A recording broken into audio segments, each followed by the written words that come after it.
మంచిది. ప్రభునందు ప్రియమైన దేవుని సింహము, దేవుని పిల్లలు, ప్రభు పేరిట మీ అందరికీ శుభములు, సమాధానం కలుగును గాక. ఆమేన్, ఆమేన్. ఈ పరిశుద్ధ గ్రంథంలోంచి కొన్ని మాటలు మనం ధ్యానించుకుందాం. యేసుక్రీస్తు ప్రభువారు ఆయన జీవము కలిగినటువంటి దేవుడు.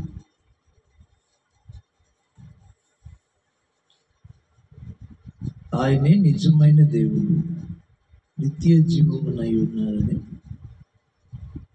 మొదటి పత్రిక యోహాను పత్రిక 5వ అధ్యాయం 20వ వచనంలో మనం చూస్తాం. నేను లోకమునకు వెలుగునని మాట్లాడుతున్నాను.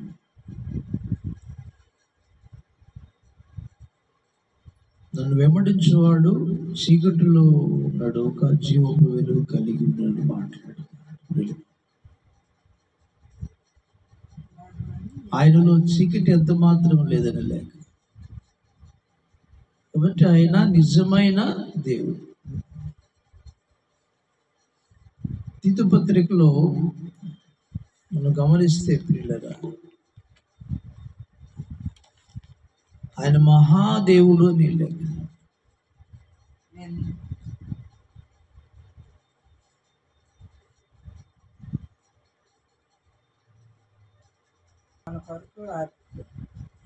తీతు పత్రిక 2వ అధ్యాయం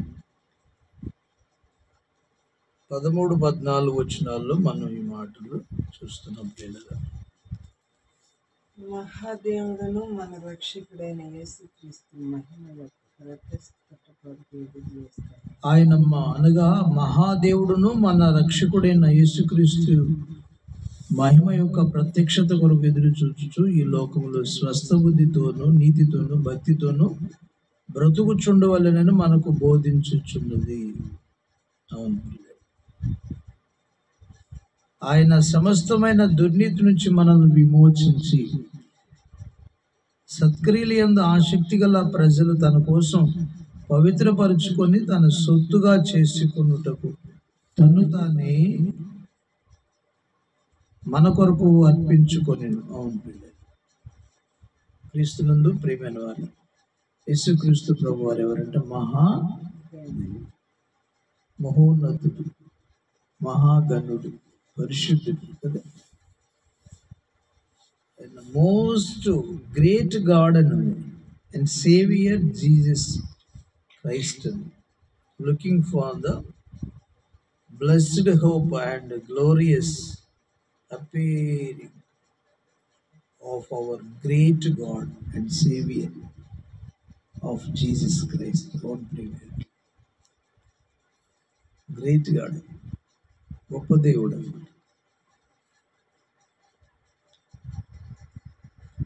కాబట్టి ఒకటి ఆయన నిజమైన దేవుడు, నిత్య జీవమునై ఉన్నాడు. రెండవది ఆయన యేసుక్రీస్తు ప్రభు వారు మహాదేవుడును మన రక్షకుడైన యేసుక్రీస్తు యొక్క మహిమ యొక్క ప్రత్యక్షత కొరకు ఎదురు చూడాలని మాట్లాడు. ఈయన మహాదేవుడని మాట్లాడు. రోమ పత్రిక 9వ అధ్యాయం 5వ వచనంలో, రోమీయులకు రాసినటువంటి పత్రిక 9వ అధ్యాయం 5వ వచనం చూద్దాం.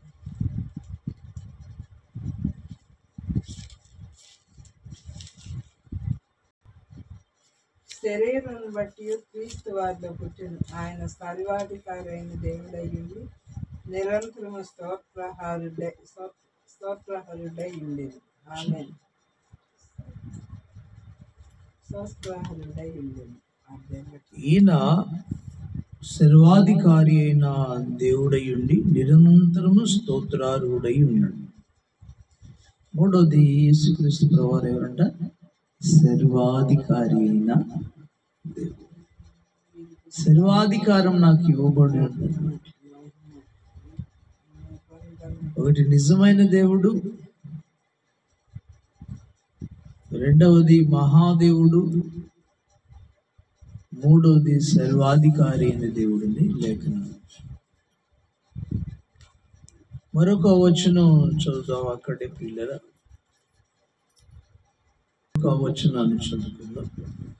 హెబ్రీలకు రాసినటువంటి పత్రిక అపోస్తలుడైన పౌలు గారు హెబ్రీలకు రాసినటువంటి హెబ్రీ సంఘానికి రాసినటువంటి పత్రిక, హెబ్రీలు రాసిన పత్రిక 10వ అధ్యాయము 31వ వచనం.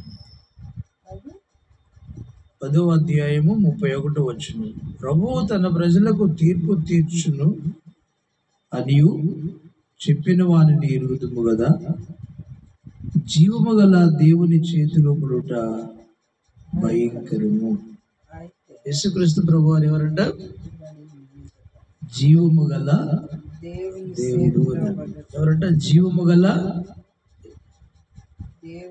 కాబట్టి ప్రియమైన వాళ్ళారా, ఆయన నిజమైన దేవుడును నిత్య జీవమునై ఉన్నాడు. రెండవది మహాదేవుడు.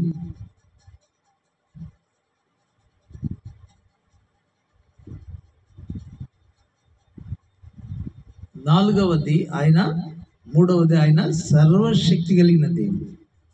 నాలుగవ విషయం జీవము గల దేవుడు గ్రహించాలి. లేఖనాలు సెలవిస్తుంది, మన సొంత మాటలు కాదు ప్రియులారా, జీవం ఉన్నటువంటి దేవుడు.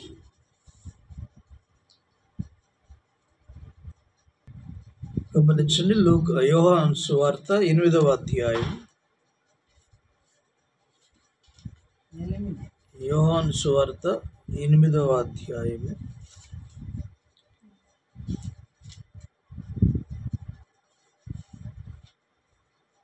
57, 58 వచనాలు. అందుకు యూదులు, నీకు ఇంకనూ 50 సంవత్సరములైన లేవే, నీవు అబ్రహామును చూచితివా అని ఆయనతో చెప్పగా, యేసు, అబ్రహాము పుట్టక మునుపే నేను ఉన్నానని మీతో నిశ్చయముగా చెప్పుచున్నానని. కాబట్టి వారు ఆయన మీద రువుటకు రాళ్ళు నెత్తిరి, కానీ యేసు దాగి దేవాలయం నుండి బయటికి వెళ్ళిపోయాడు. ఏంటంటే యేసుక్రీస్తు ప్రభువు వారు ఎవరంట? ఉన్నవాడనంట. ఉన్నవాడు ఎవరంట? నిత్యము ఉన్నవాడు, అందరిలో ఉన్నవాడు, అంతటా ఉన్నవాడు, ఆది అయి ఉన్నాడు, అంతమై ఉన్నాడు, వెలుగై ఉన్నాడు, జీవమై ఉన్నాడు. కాబట్టి ఆయన ఉన్నవాడు, శ్రీమంతుడు, అద్వితీయుడు, సత్యదేవుడు, ఉన్నటువంటి వాడు, లేనటువంటి వాడు కాదు. ఆనాడు మోషే గారితో పరిచయం చేసుకున్నాడు. నీ పేరని అడిగితే నేనేం చెప్పాలని,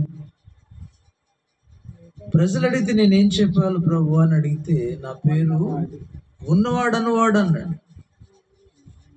మరి యేసుక్రీస్తు ప్రభు వారి దేవుడు కాదని ఆయన చెప్పుకోలేదు అంటారు కొంతమంది. ఇక్కడ ఏమంటున్నాడు?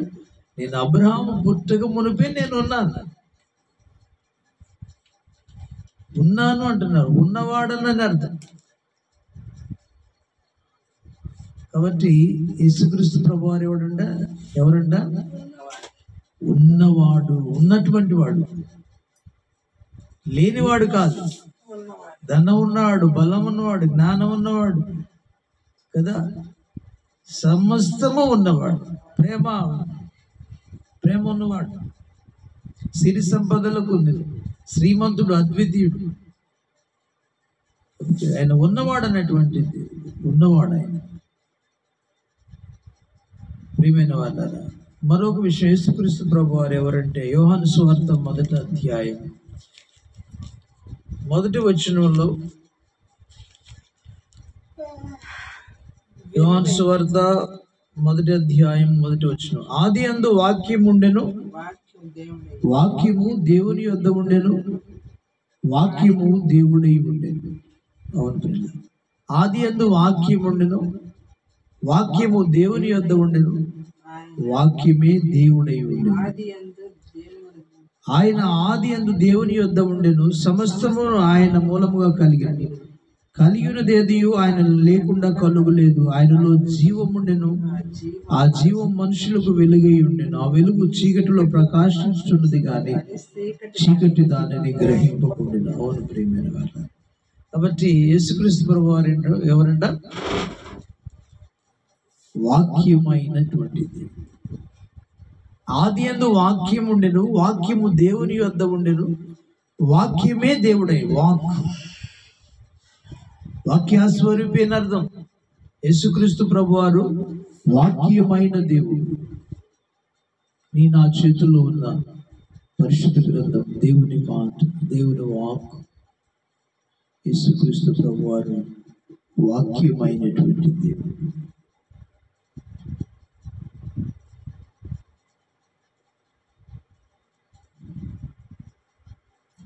మరొక విషయం, ఆయన ఎవరంటే యేసుక్రీస్తు ప్రభువారు వెలుగైనటువంటి దేవుడు. నేను లోకమునకు వెలుగును అన్నమాట. ఎవరంటమ్మా? ఆయనలో చీకటి ఎంత మాత్రమూ లేదంటాడు.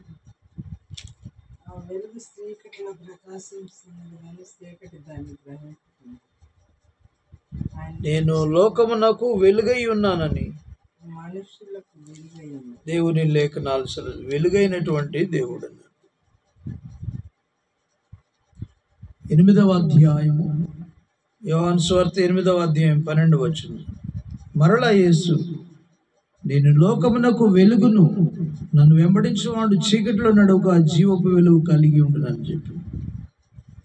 అవును, ఎవరన్నా? యేసుక్రీస్తు ప్రభువారు వెలుగు.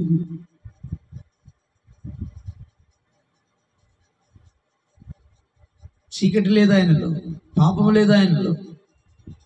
కాబట్టి యేసుక్రీస్తు ప్రభువారు ఎవరంటే వెలుగైనటువంటిది. కాబట్టి ప్రియమైన వాళ్ళ, యేసుక్రీస్తు ప్రభువారు ఆయన ఎవరంటే, ఒకటి ఆయన నిజమైన దేవుడు, ఆయన నిత్య జీవం ఆయనే. రెండవది ఆయన మహాదేవుడు, గ్రేట్ గాడ్. మూడవది ఆయన సర్వాధికారి అయిన దేవుడు. నాలుగవది ఆయన జీవము కలిగిన దేవుడు.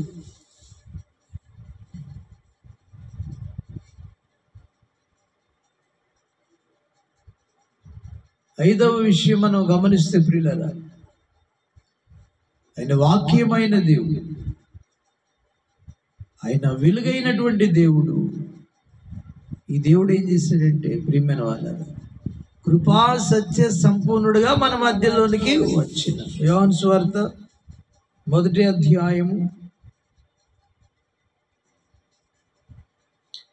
14వ వచనం.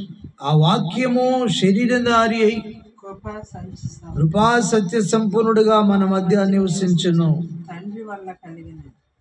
అవును ప్రియులు. 16వ వచనం.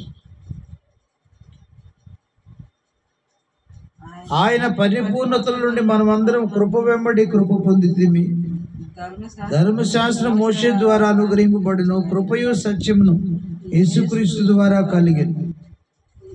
ఎవడైనను ఎప్పుడైనను దేవుని చూడలేదు, తండ్రి రొమ్మున ఉన్న అద్వితీయ కుమారుడే ఆయనను బయలుపరిచాడు. అవును ప్రియమైన. కాబట్టి ఎందరో ఆయన అంగీకరించారు, వారందరికంటే ఏమవుద్ది? దేవుని కుమారులకు అధికారం. ఎందరు ఆయనను అంగీకరిస్తారు, యేసుక్రీస్తు ప్రభువారిని ఎవరు అంగీకరిస్తారో వారందరిని ఆయన దేవుని పిల్లలకు అధికారం ఇస్తున్నాడు. కాబట్టి నిజమైన దేవుడు, వాక్యమైన దేవుడు, సర్వాధికారి అయిన దేవుడు, జీవము కలిగిన దేవుడు, వెలుగైన దేవుడు, వాక్యమైన దేవుడు, ఈ దేవుడు అంట ఏం చేశాడంట? మన మధ్యలోను కృపా సత్య సంపూర్ణుడుగా మన మధ్యలో నివసించెను. మన కోసం ఈ లోకానికి శరీరధారిగా వచ్చాడు, శరీరం ధరించి వచ్చాడు, మానవుడుగా వచ్చాడు, సశరీరుడుగా ప్రత్యక్షమైన తిమోతి పత్రికలో చూస్తాడు. యోహాను పత్రికలో ఈయన పాపములు తీసివేయడానికి ప్రత్యక్షమైనని లేఖనం. ఒక భక్తుడే వచ్చాడని రాస్తే, పుట్టాడని రాస్తే, ఆయన ప్రత్యక్షత కలిగినటువంటి బిడ్డలు ఏం చేశారంటే ఎలా రాశాడు? ఆయన వచ్చాడు, సశరీరుడుగా ప్రత్యక్షమయ్యాడు, పాపములు తీసివేయడానికి ఆయన ప్రత్యక్షమయ్యాడు, అపవాది క్రియలు లయం చేయడానికి ఆయన వచ్చాడు, ప్రత్యక్షమయ్యాడని లేఖనాలు. ప్రత్యక్షతనిచ్చాడు. చూడని మానవులు దేవుణ్ణి చూడలేదు కాబట్టి దేవుడు ఎలా ఉంటాడో అర్థం కాలేదు కాబట్టి చూసే రీతిగా తండ్రి రొమ్మునున్న అద్వితీయ కుమారుడే ఆయనను ప్రత్యక్షపరిచినాడు. ఏమన్నాడు? ఎవడును ఎప్పుడైనాను దేవుని చూడలేదు, తండ్రి రొమ్మునున్న అద్వితీయ కుమారుడే ఆయనను బయలుపరిచెను. ఎలా ఉంటాడో ఆయన బయలుపరిచాడు అండి, తన చూపించాడు. కాబట్టి కృపా సత్య సంపూర్ణుడిగా మన మధ్యలో దేవుడు లేని లోకానికి దేవుడు తోడుగా ఉండడానికి ఆయన ఈ లోకానికి వచ్చాడు. అపవాది ఉన్నాడు, వాని క్రియలు ఉన్నాయి, వాటిని లయం చేయడానికి ఆయన ఈ లోకానికి వచ్చాడు. పాపులను రక్షించుటకు క్రీస్తు యేసు ఈ లోకానికి వచ్చాడు. పాపులను రక్షించు, వారి పాపములను తీసివేయడానికి, ప్రక్షాళన చేయడానికి ఆయన ఈ లోకానికి వచ్చాడు. కృపగా సత్యంగా ఈ లోకంలో ఆయన మనతో కూడా, అంటే మానవులతో తోడు లేని వారికి తోడుగా ఆయన ఈ లోకానికి వచ్చి వారు చూడలేని స్థితిని తీసివేసి చూసే రీతిగా మనుషులతో ఆయన కలిసి సంచారం, కాపురం చేసి మనుషులతో కలిసి జీవించేది. కాపురం అంటే మళ్ళీ ఇంకొక అండర్స్టాండ్ చేస్తారు ఈ లోకస్తులు. వారితో కలిసి జీవించాడు, వారి బాగోగులను చూశాడు, వారిని రక్షించాడు, వారి కోసం తన ప్రాణాన్ని క్రయధనంగా అర్పించాడు. చనిపోయి సమాధి చేయబడి 3 దినాలు సజీవుడు తిరిగి లేచి తన యొక్క గొప్పతనాన్ని రుజువు చేసుకున్నాడు. తన పవర్ను మానవుడుగా ఉన్నప్పుడే చనిపోయిన వారిని కూడా, మృతులను సైతం సజీవులుగా చేశాడు. తాను తిరిగి లేచిన తర్వాత కూడా అందరినీ తిరిగి లేపుటకు సమర్థుడుగా ఉన్నాడు. ఆయన సర్వశక్తి కలిగిన వాడంటే అది అర్థం అది. కాబట్టి ప్రభునందు క్రీస్తునందు ప్రియ దేవుని సంగమా, యేసుక్రీస్తు ప్రభు వారు ఎందరూ అంగీకరిస్తారు, అంగీకరించాలి. యేసేని అంగీకరించలేకపోతే, యేసేని ఎవరైతే అంగీకరించరో తండ్రిని అంగీకరించిన ప్రయోజనం లేదని యోహాను పత్రికలో మనం చూస్తున్నాం. కుమారుడిని అంగీకరించకుండా తండ్రిని అంగీకరించి మేము గొప్పవారం అనుకుంటుంటే వారి గురించి పరిశుద్ధాత్మలు చెబుతున్నటువంటి మాటలు. యోహాను పత్రిక 2వ అధ్యాయము 18వ వచనం నుంచి చదువుకుందాం. చిన్నపిల్లలారా, ఇది కడవరి గడియ, క్రీస్తు విరోధి వచ్చునని వింటిరి కదా. ఇప్పుడు అనేకులైన క్రీస్తు విరోధులు బయలుదేరి ఉన్నారు. ఇది కడవరి గడియ కానీ దీని చేత తెలుసుకొనుచున్నాం. యోహాను మొదటి పత్రిక 2వ అధ్యాయం 18. చిన్నపిల్లలారా, ఇది కడవరి గడియ. ఏం గడియ అంటే ఇది చివరి గడియ, చివరి గడియ, ముగింపు, యుగ సమాప్తి దినాలలో. ఇప్పుడు ఎవరు వస్తారంట? క్రీస్తు విరోధులు వస్తారంట. యేసుక్రీస్తు ప్రభు వారి మీద విరోధంగా చెప్పేటువంటి వారు వస్తారని. ఇది కడవరి గడియ, క్రీస్తు విరోధి వచ్చిన వింటారు కదా. ఇప్పుడు అనేకులైన క్రీస్తు విరోధులు బయలుదేరి ఉన్నారు. ఇది కడవరి గడియ అని దీని చేత తెలుసుకొనుచున్నాం. వారు మనలో నుండి బయలు వెళ్ళేది కానీ వారు మన సంబంధులు కారు. వారు మన సంబంధులైతే మనతో కూడా నిలిచి ఉందరు. అయితే వారందరూ మన సంబంధులు కారని ప్రత్యక్షపరచబడినట్లు వారు బయలుదేరి వెళ్ళిరి. అయితే మీరు పరిశుద్ధుని వలన అభిషేకం పొందిన వారు కనుక సమస్తమును ఎరుగుదు. మీరు సత్యమైన వారిని సత్యం ఎరుగని వారైనందున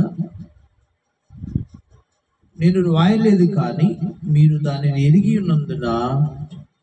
ఉన్నందునను ఏ అబద్ధంలో సత్య సంబంధమైనది కాదని ఎరిగి ఉన్నందునను మీకు రాయుచున్నాను. యేసుక్రీస్తు కాడని చెప్పువాడు తప్ప, యేసు క్రీస్తు కాడని చెప్పువాడు తప్ప ఎవడు అబద్ధికుడు? తండ్రిని కుమారుని ఒప్పుకొనని వీడే క్రీస్తు వేరు. కుమారుని ఒప్పుకొనని ప్రతి వాడును తన తండ్రిని అంగీకరించువాడు కాడు. కుమారుని ఒప్పుకొనని ప్రతివాడు తండ్రిని అంగీకరించువాడు కాడు. కుమారుని ఒప్పుకొనివాడు తండ్రిని అంగీకరించువాడు. చూసారా? కాబట్టి కొంతమంది తండ్రిని తండ్రి అంటారు, తప్పులేదు. తండ్రిని అంగీకరించేవాడంటే కుమారుని కూడా అంగీకరిస్తాడంట. ఎవడు కుమారుని అంగీకరించడో, క్రీస్తుని అంగీకరించడో, వాడు తండ్రిని కూడా అంగీకరించడని అర్థం. కాబట్టి కుమారుణ్ణి ఒప్పుకునేవాడే అంగీకరించాడు. అలా చేయకపోతానంట క్రీస్తు విరోధి అని పేరు పెట్టాడు. జాగ్రత్తగా ఉన్నాం. కాబట్టి ప్రియమైన వాళ్ళారా, ఎవరు యేసుక్రీస్తు ప్రభు వారు దేవుడిని ఒప్పుకుంటారు, అంగీకరిస్తాడు, దేవుడు కాకపోతే సముద్రం మీద నడవగలుగుతాడు. ఆయన దేవుడు కాకపోతే గాలిని తుఫానును ఆపివేస్తాడు. ఆయన దేవుడు కాకపోతే చనిపోయిన వారిని మాటతో తిరిగి లేపగలుగుతాడు. నిత్య జీవపు మాటలు అంటే ఆయన మాట లేపగలిగేవాడు. ప్రియమైన వాళ్ళారా, ఆయన చేసినటువంటి అద్భుతాలు, భూమి అంత గ్రంథం ఉంటే రాస్తే చాలదని భక్తులు రాస్తారు. అన్ని అద్భుతాలు చేయగలిగిన వాడు. ప్రియమైన వాళ్ళారా, గ్రహించండి. కాబట్టి యేసుక్రీస్తు ప్రభు వారు నిజమైన దేవుడు, ట్రూలీ గాడ్, లివింగ్ గాడ్ కదా. మనం గ్రహించాలి, ఆయన అంగీకరించాలి. ఆయన ఈ లోకానికి వచ్చాడు, నువ్వు నమ్మాలి. ఆయన మన కోసం చనిపోయి సమాధి చేయబడి తిరిగి లేచాడు. ఆయన నామములో మనం బాప్తిసం తీసుకోవాలి, రక్షణ పొందాలి. అయ్యలారా, రక్షణ పొందాలంటే నేనేం చేయాలని అడిగాడు. ఏమన్నాడు? నీవును నీ ఇంటి వారు రక్షణ పొందాలంటే ప్రభు అయిన యేసుక్రీస్తునందు విశ్వాసం ఉంచున్నప్పుడు నీవును నీ ఇంటి వారు రక్షించబడతారని. తీయని మాటల చేత మోసపరిచే అబద్ధ విరోధులు, క్రీస్తు విరోధులు వస్తారు. కలిపి చెరిపోయే క్రీస్తు విరోధులు వస్తారు. క్రీస్తు కాడని చెప్పి క్రీస్తు విరోధులు వస్తారు. యేసు క్రీస్తు కాడని చెప్పేవాడు వస్తారు. తండ్రి ఆయనను అంగీకరించాలి, లేకపోతే నిత్య జీవం లేదని చెప్పేవాళ్ళు వస్తారు. కుమారుని అన్నిటికీ వారసులుగా చేసేది దేవుడు. ఆయన నామం నందే నిత్య జీవం, ఆయన నామం నందే నిత్య జీవం, ఆయన నామం నందే యేసుక్రీస్తు నామం నందే నిత్య జీవం. కాబట్టి అంగీకరించుదాం, విశ్వసిద్దాం, రక్షణ పొందుదాం. అలాంటి కృప ప్రభు ఇచ్చిన